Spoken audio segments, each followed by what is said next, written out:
एक गांव में टीनू आनंद नाम का एक साइंटिस्ट रहता था। वो अपने प्रयोगशाला में कई किस्म के आविष्कार करता रहता था।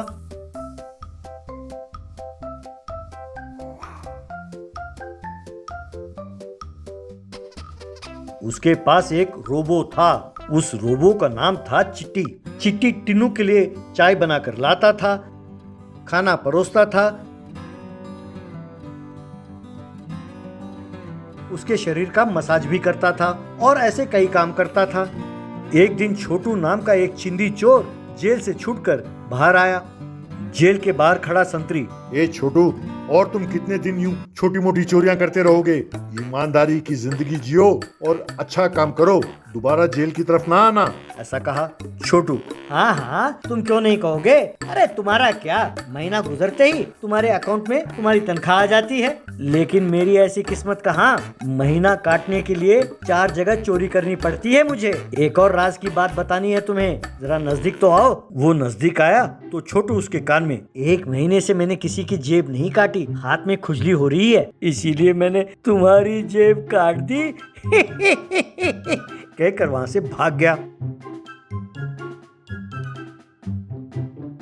तब संतरी ने अपना जेब टटोला और चोर चोर चोर कह के चिल्लाने लगा। तब वहां जो पुलिस वाले खड़े थे वो इसके पीछे भागने लगे। यूं दौड़ता दौड़ता छोटू टीनू के घर में घुस गया। पुलिस वाले उस घर को पार करते हुए आगे बढ़ गए।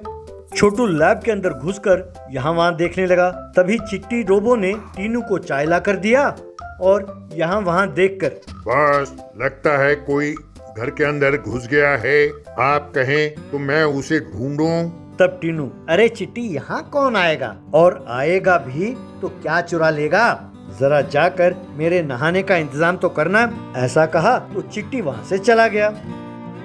बाद में एक व्यक्ति सूटकेस लेकर लैब के अंदर आया। उस व्यक्ति को देखकर टीनू, वेलकम सर वेलकम, आपका प्रोजेक्ट एकदम अंतिम चरण में है, क्या आप देखना चाहेंगे? यूं कहकर टीनू ने वहां से एक टॉर्च लाइट उठाया और दोनों बाहर चले गए। टीनू उस आदमी से, सर आप देश के बहुत बड़े बिल्डर हैं और अब आप समुद्र के बीचों बीच एक बहुत बड़ा अपार्टमेंट बनाना चाहते हैं। आपने मुझसे कहा कि अगर मान लो कल समुद्र में तूफान आ जाए और ये टापू समुद्र में डूब जाए तो जो लोग उस अपार्टमेंट्स में रहते हैं उनको बचाने का कोई उपाय मुझसे आपने पूछा।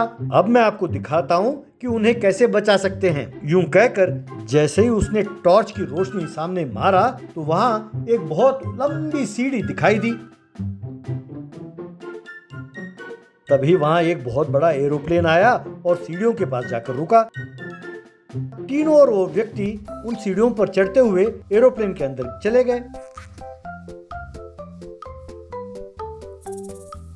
एरोप्लेन के अंदर जाते ही सीढ़ियां गायब हो गईं और एरोप्लेन वहां से उड़ गया।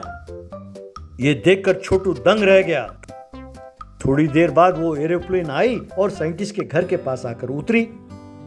जैसे ही वे दोनों हवाई जहाज से उतरे तो वो एरोप्लेन वहां से गायब हो गई। वो व्यक्ति टीनू की खूब तारीफ करने लगा। Wonderful sir, wonderful, very good sir. यानी अगर टापू में कोई खतरा हो तो वहाँ के निवासी यूं हवाई जहाज में वहाँ से बचकर निकल सकते हैं, है ना? वेरी गुड सर, सुपर, यूं प्रशंसा करने लगा। तब छोटू, अरे इसे कहते हैं किस्मत, अब से पुलिस के डर से मुझे भागने की जरूरत नहीं है, बस हवाई जहाज में चढ़कर यहाँ से गायब हो जाऊंगा। यूं सोचकर उसने वहां से टॉर्च लाइट चुराया और वहां से चला गया। तब से वो वहां के बैंकों को लूटने लगा। लूटकर वो भागता था तो पुलिस उसका पीछा करती थी। बस कुछ देर भागने के बाद वो सामने टॉर्च लाइट दिखाता तो उसके रोशनी से वहां पर सीढ़ियां नजर आती। वो सीढ़ियां चढ़कर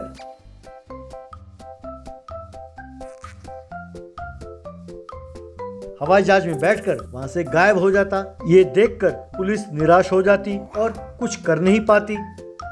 इस तरह छोटू बहुत सारी चोरियां करने लगा।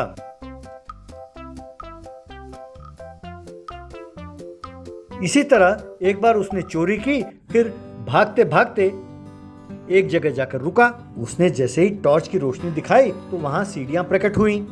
वहाँ हवाई जहाज भी प्रकट हुआ। छोटू सीढ़ियां चढ़कर हवाई जहाज में जाकर बैठा। तभी एक बहुत बड़ा रोबो चलते चलते वहां पहुंचा और हवाई जहाज की पूंछ को पकड़ लिया। इस तरह वो हवाई जहाज हवा में उड़ नहीं पाया। तभी पुलिस भी सीढ़ियां चढ़कर हवाई जहाज में घुसे और छोटू को पकड़कर खूब मारा। बाद में जब वो सब नीचे उतरे तो वहाँ टीनू साइंटिस्ट खड़ा था। जैसे ही साइंटिस्ट ने छोटू के हाथ से टॉर्च लाइट छीना और फिर से जलाया तो सीढ़ियां और हवाई जहाज गायब हो गईं। तब वो विराट रोबो चिट्टी रोबो में बदल गया। ऐसे ही क्यों कमीने, साइंटिस्ट साहब का टॉर्च लाइट चुराते हो हैं? जब उन्हें इस बात की खबर मिली तो वो हमारी मदद करने के लिए तैयार हो गए। कमीने, चलो जेल की हवा खाने। ऐसा कहा। इस तरह छोटू जेल में चला गया।